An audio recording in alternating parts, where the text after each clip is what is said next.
नमिता और उसके mummy papa कचरा उठाने का काम करते हैं, जिस वजह से उनके घर में 2 वक्त के खाने के साथ लोगों की गालियाँ और ताने भी आते हैं। एक दिन नमिता कचरा उठा रही होती है कि तभी फोन में देखते हुए एक आंटी वहाँ नमिता से टकरा जाती है। छी छी, ए लड़की, तू देख कर नहीं चल सकती क्या?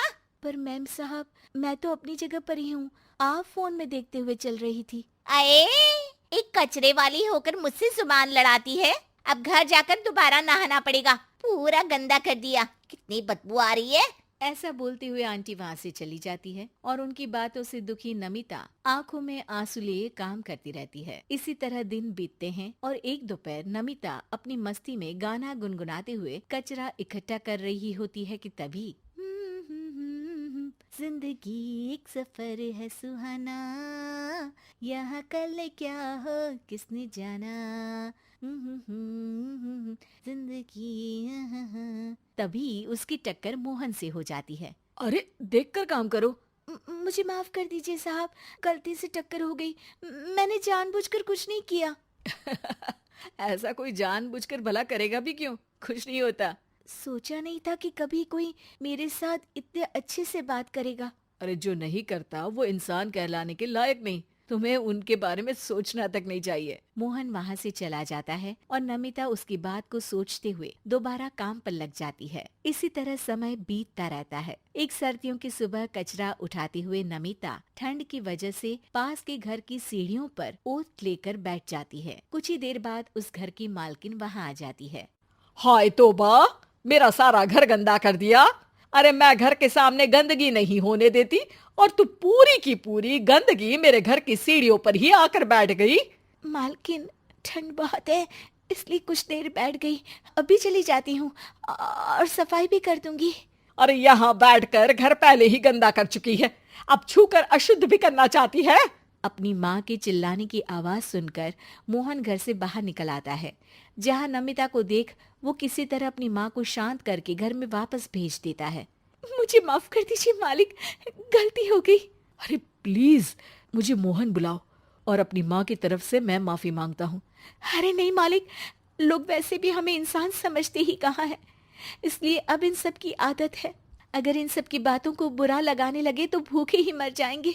वैसे तुम्हें ठंड में इन पतले फटे कपड़ों की जगह मोटे और गर्म कपड़े पहनने चाहिए। मेरे पास इतनी चॉइस नहीं है, जो है बस यही है। और जब घर में मम्मी पापा भूखे बैठे हो तो क्या सर्दी और क्या गर्मी। चलती हूँ साहब।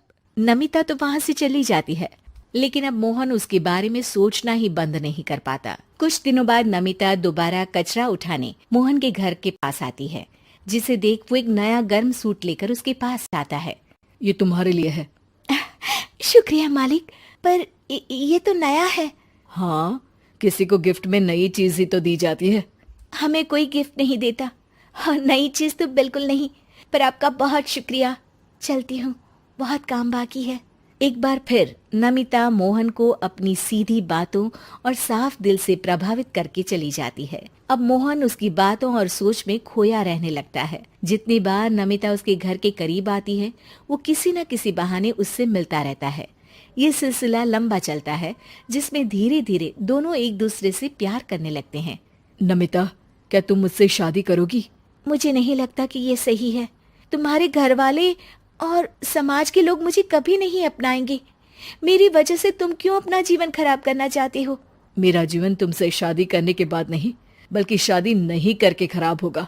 मेरी बात मानो, सब ठीक होगा, भरोसा रखो। मोहन के प्यार और उस पर भरोसे के साथ नमिता शादी के लिए हाँ कह देती है और अगले ही दिन वो दोनों कोर्ट मैरिज कर लेते हैं। इसके बाद मोहन नमिता को लेकर जैसे ही घर पहुंचता है तो वहाँ उसकी मम्मी, जो अपनी सहेलियों के साथ किटी पार्टी कर रही होती है, उन्हें एक साथ देखकर हैरान रह जाती है। हाय राम, कल मुही करम जली। तुझे एक दिन सीढ़ियों पर बैठने के लिए कुछ जरा बहुत बोल क्या दिया। तूने तो बदला लेने के लिए मेरा बेटा ही फंसा लिया। अरे जिस लड़की की हमारे सामने खड़े तक होने की औकात नहीं, मोहन तू सीधा उससे शादी करके घर के अंदर ही ले आया। हाय हाय बहन, अब तुम समाज में क्या मुंह दिखाओगी?